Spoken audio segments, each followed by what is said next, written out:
مساء الخير عليكم وكل سنة وانتم طيبين. احنا في اخر 2023 وفي بداية 2024.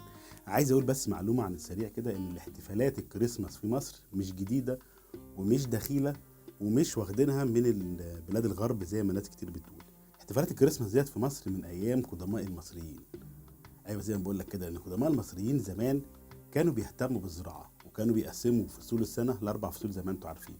فكان دايما بداية الفصل بتاع شهر يناير كانوا بيحتفلوا بيه، وكانوا بيسهروا ويقعدوا على النيل ويعملوا حاجات جميلة جدا. لو بحثنا هنلاقي ان هم كانوا بيحتفلوا بالكريسماس، بس ما اسموش كريسماس، كان اسمه بداية السنة الجديدة.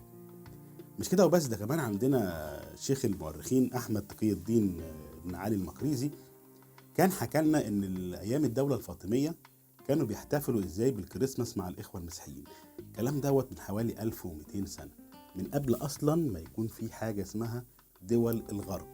علشان نرد على الناس اللي يقولوا ان المصريين بيحتفلوا بالكريسماس واخدين ان دي عادة من دول الغرب، لا، دي عادة مصرية قديمة موجودة من قبل وجود الدول دي. بالدليل ان كتاب زي طعاز الحلفة بتاع احمد تقي الدين المقريزي اللي بيتكلم عن الدولة الفاطمية، الراجل قال لك ان في ايام الدولة الفاطمية كان احسن عصر. في الوقت كان فيه احتفالات وكان الكل بيشارك.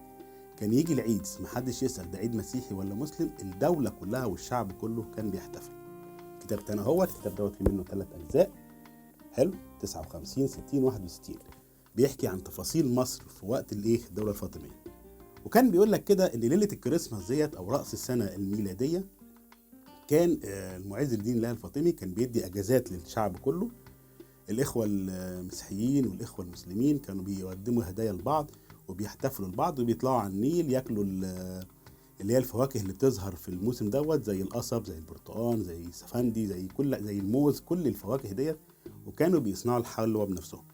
مش بس عيد الكريسماس، ده كمان رأس السنة الهجري ومولد النبوي الشريف، الكل كان بيحتفل. فأي دين مصري أو أي عادة أو معتقد مصري ما ينفعش أجي أقول المصريين واخدينه، لا، العالم كله هو اللي قلدنا. وهختم الحلقة دي بجملة أنا عايز كل مصري يحفظها ويحطها كده في دماغه. أي حاجة في العالم عايز تعرف إيه هو أصلها، دور عليها في مصر. كل سنة وانتم طيبين، ويا رب السنة الجاية تبقى مليانة خير وفرح وتحققوا كل الأحلام السنين اللي فاتت.